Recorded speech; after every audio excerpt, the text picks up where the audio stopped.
அதிரடி தீர்ப்பு கிடைக்க போகுது. என்னது அது? ரொம்ப கன்ஃபியூஸ் ஆகாதீங்க. டைட்டிலையும் தம்ப்நெயிலையும் பார்த்துட்டு நான் வீடியோக்குள்ள ரொம்ப கிளியரா எக்ஸ்பிளைன் பண்ணியிருக்கிறேன். ஸோ இந்த வீடியோ உங்களுக்கு ரொம்பவே யூஸ்ஃபுல்லாகவும் இன்ட்ரெஸ்டிங்காகவும் இருக்கும். இந்த வீடியோவில் நம்ம பார்க்க போறது மேஷ ராசிக்கான ஜூன் மந்த் ராசி பலன். ராசி பலன் பார்க்கறதுக்கு முன்னாடி நான் எப்பயும் சொல்ற மாதிரி சேனலை சப்ஸ்கிரைப் பண்ணி வச்சுக்கோங்க. அப்பதான் உங்களுக்கு எவ்ரி வீக் நாங்க அப்லோட் பண்ணக்கூடிய ராசி பலன் பத்தினது மட்டும் இல்லாம நிறைய அஸ்ட்ராலஜி பத்தின ஜென்ரல் வீடியோஸ் கூட உடனே நோட்டிஃபை ஆகும். உங்களோட சொந்த ஜாதகத்துக்கு அஸ்ட்ராலஜி ஆன்லைன் கன்சல்டேஷன் வேணும்னு நினைச்சீங்கன்னா ஸ்கிரீன்ல தெரியிற இந்த வாட்ஸ்அப் நம்பருக்கு நீங்க ரீச் அவுட் பண்ணி உங்களுக்கான அப்பாயின்மெண்ட்டை புக் பண்ணிக்கலாம். ஓகே, மேஷ ராசிக்கு இந்த ஜூன் மாசம் எப்படி இருக்கும் அப்படின்னு பார்த்தலாமா? நிறைய கிரகங்கள் பயிற்சி ஆகுது. ஃபர்ஸ்ட் குரு பயிற்சி, எல்லாரும் ரொம்ப எதிர்பார்க்கக்கூடிய குரு பயிற்சி. ஏன்னா 12 வருஷத்துக்கு ஒரு தடவை தான் குரு உச்ச நிலையை அடையும். கடகராசி மேல குரு உச்சமாகும். ஸோ இந்த வருஷம் இந்த ஜூன் 2 பாத்தீங்கன்னா குரு பயிற்சி நடக்க போகுது. உச்ச குரு பயிற்சி ரொம்பவே ஸ்பெஷலான விஷயம். சரி, இது எப்படி உங்களுக்கு பெனிஃபிஷியலா இருக்கும் அந்த பாயிண்ட்டுக்கு நான் இப்போ வரேன். குரு கடகராசி மேல உச்சமாக போகுது. உங்களுடைய ராசிக்கு 10வது இடமான தொழில் ஸ்தானத்தை தொடர்பு கொள்ள போகுது. பிசினஸ் ஸ்டார்ட் பண்றது, பிசினஸ என்லார்ஜ் பண்றது, புதுசா ஒரு பிரான்ச் ஆரம்பிக்கிறது, நிறைய ப்ராஃபிட்ஸ் வருங்க. பிசினஸ் சம்பந்தமா நீங்க போடக்கூடிய எஃபர்ட்ஸ் எல்லாமே உங்களுக்கு ஈஸியா த்ரூ ஆயிடும்.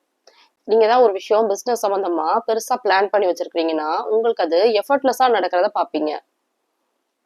ஏன்னா 10வது இடத்துக்கு தொழில் ஸ்தானத்துக்கு உச்ச குருவுடைய பார்வை கிடைக்கிறதுனால தொழில் சம்பந்தப்பட்ட விஷயம், வருமானம் சம்பந்தப்பட்ட விஷயத்துல எந்த குறையும் உங்களுக்கு இருக்காது. ஜூன் 2 இந்த குரு பயிற்சி நடக்க போகுது. ஜூன் 21 செவ்வாய், உங்களுடைய ராசிநாதனான செவ்வாய் தனஸ்தானத்துக்கு போகும். ராசிக்கு 2வது இடமான ரிஷபராசி மேல போகும். நல்ல பண வரவுகள் இருக்கும். அதுக்கேற்ற மாதிரிதான் தொழில் ஸ்தானமும் ஆக்டிவேட் ஆக போகும். இந்த மாசம் பாத்தீங்கன்னா ரொம்ப அதிகமா ஒர்க்ல இன்வால்மெண்டோட இருப்பீங்க, ஒர்க்கஹாலிக்கா இருப்பீங்க. பணம் சம்பந்தப்பட்ட விஷயங்கள் எல்லாமே ரொம்ப நல்லா இருக்கும். அடுத்தது உங்க ராசிக்கு 3வது இடமான மிதுன ராசி மேல புதன் பயிற்சியாகி போக போகுது. இந்த மாசம் 15ஆம் தேதி, ஜூன் 15ஆம் தேதி பாத்தீங்கன்னா சூரியனும் போய் இணையும். சோ சுக்கிரன், புதன், சூரியன் 3 கிரகங்களும் ஒன்னா சேர்ந்திருப்பாங்க. 24ஆம் தேதி போலலாம் சுக்கிரன் குருவோடய போய் இணைஞ்சிரும். சோ கிரக நிலைகள் எப்படி இருக்கும்னா இந்த மாதிரி இருக்கும். 24ஆம் தேதிக்கு அப்புறம் ராசிநாதன் நல்லா ஸ்ட்ராங்கா இருக்கு. முதல்ல நம்ம பார்க்கக்கூடிய விஷயம் ராசிநாதன், நான் எல்லா வீடியோலயுமே சொல்லிட்டு இருக்கிறேன். இப்போ மத்த கிரகங்கள் எப்படி இருக்கு அப்படிங்கறதுலாம் அடுத்துதான். என்னதான் ஜீவனஸ்தானம் இங்க நல்லா இருந்தா கூட ராசிநாதன் ஸ்ட்ராங்கா இருக்கா, ராசி நல்லா இருக்கா, இதை ரொம்ப முக்கியமா பார்க்கணும். அதுக்கடுத்து உங்களுடைய ராசிக்கு 3வது இடத்துல 23ஆம் தேதி வரைக்கும் சுக்கிரன் இணைவுலயே இருக்கும். அடுத்தது உங்க ராசிக்கு 3வது அதிபதி 3வது இடத்துல ஆட்சியா இருக்கு. சுக்கிரனோட இணைவும் இருக்கு. சுக்கிரனே 3வது இடத்துல இருக்கு. புகழ் சார்ந்த விஷயம், கலைத்துறை சம்பந்தப்பட்ட விஷயம், கலைத்துறையில இருக்கிறவங்க, யூடியூப் சேனல், சினிமா சம்பந்தப்பட்ட விஷயங்கள், இன்டர்நெட், ஆன்லைன், இந்த மாதிரியான விஷயங்கள்லாம் இருக்குல்ல, புகழ், ஆடம்பரம், இது எல்லாத்தையும் குறிக்கக்கூடிய கிரகம் சுக்கிரன். சுக்கிரன் புகழை குறிக்கக்கூடிய ஸ்தானத்திலேயே நல்லா ஸ்ட்ராங்கா இருக்கிறதுனால நட்பு வீடு சுக்கிரனுக்கு. சோ நல்லா இருக்கும். புகழ் சம்பந்தப்பட்ட விஷயங்கள்லாம் உங்களுக்கு நடக்கும். சடனா ஒரு லைம்லைட் கிடைக்கிறது. இளைய சகோதரன் சம்பந்தப்பட்ட விஷயமே ரொம்ப நல்லா இருக்கும். இளைய சகோதர உறவு ரொம்ப நல்லா இருக்கும். இளைய சகோதரனால உதவி, உங்க தம்பி தங்கச்சிங்க கூட எல்லாம் பாத்தீங்கன்னா சடனா ஒரு கேதரிங் நடக்கிறது. இந்த மாதிரியான நல்ல விஷயங்கள்லாம் எதிர்பார்க்கலாம். அடுத்தது உங்களுடைய ராசிக்கு 4வது இடத்துல பாத்தீங்கன்னா குரு உச்சமாக போகுது. வீடு, வாகனம், கல்வி, தாய். ரொம்ப நாளா வீடு வாங்கணும்னு ஆசைப்படுறேன், கார் வாங்கணும்னு ஆசைப்படுறேன், எதுவுமே எனக்கு நடக்க மாட்டேங்குது, எப்பங்க நடக்கும் அப்படின்னு நீங்க நினைக்கிறீங்கன்னா ஜூன் 2 குரு பயிற்சி நடந்ததுக்கு அப்புறமே உங்களுக்கு சான்ஸ் இருக்கு.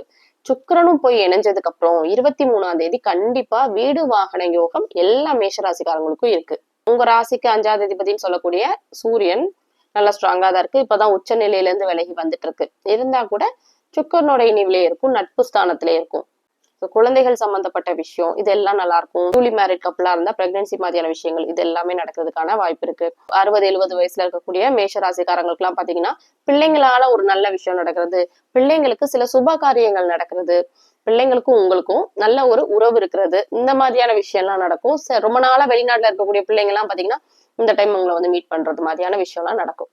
அடுத்தது உங்க ராசிக்கு 6வது அதிபதினு சொல்லக்கூடிய புதன் நல்லா ஸ்ட்ராங்கா ஆட்சியாகி இருக்கு. 6வது இடத்துல ஆட்சி ஆகல, 3வது இடத்துல ஆட்சியா இருக்கு. இது எந்த மாதிரி எதிர்பார்க்கலாங்க அப்படின்னு பாத்தீங்கன்னா 6வது இடம் கடன், நோய், எதிரி, வேலை, இது எல்லாத்தையும் குறிக்கக்கூடிய ஸ்தானம். பாவத்தன்மையோட இருந்துச்சுன்னா பாவ ஆதிபத்தியம் செயல்படும். சுபத்தன்மையோட இருக்கு அப்படின்னா சுப விஷயங்களை நீங்க எதிர்பார்க்கலாம்.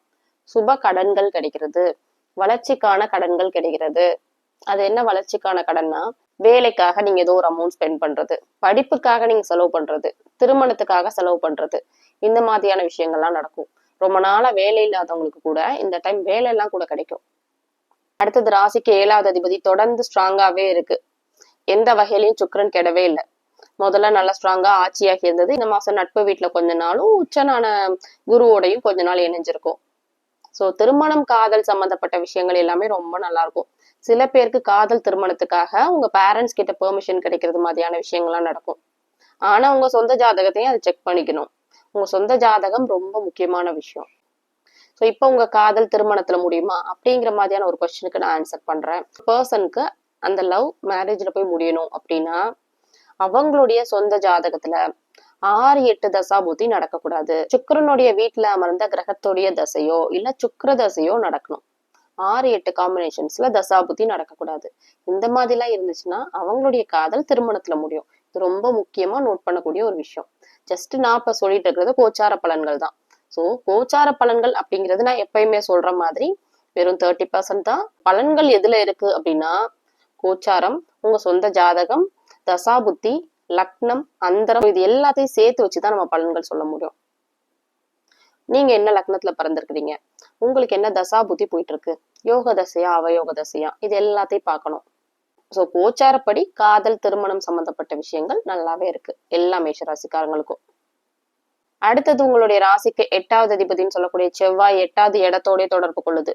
என்ன ஒரே ஒரு பிரச்சனைனா சூப்பர் ஆக்டிவா இருப்பீங்க, இம்பல்சிவா சில டெசிஷன் எடுப்பீங்க. அதை மட்டும் கொஞ்சம் அவாய்ட் பண்ணிக்கிறது நல்லது. வாக்குஸ்தானம் தனஸ்தானம் மட்டும் கிடையாது, வாக்குஸ்தானமும் கூட.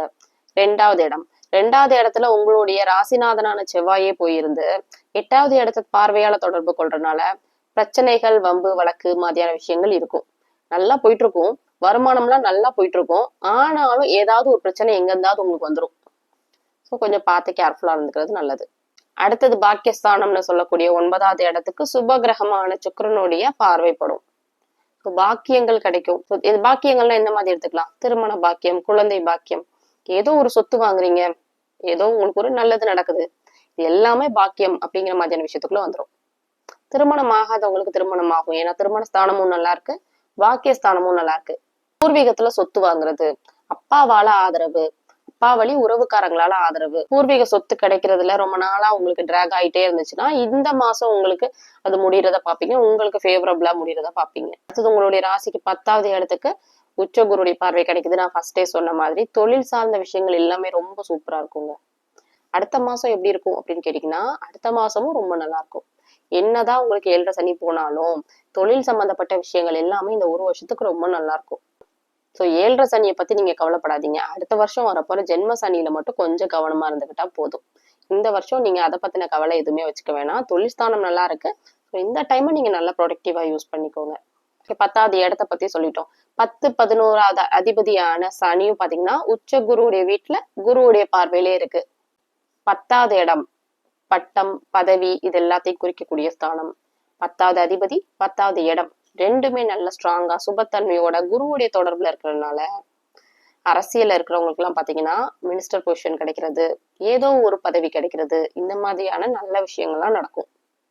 அடுத்தது உங்களுடைய ராசிக்கு 12வது இடத்துல இருக்கக்கூடிய சனிக்கு குருவுடைய தொடர்பு கிடைச்சிருக்கு, குரு பார்வைப்படுது.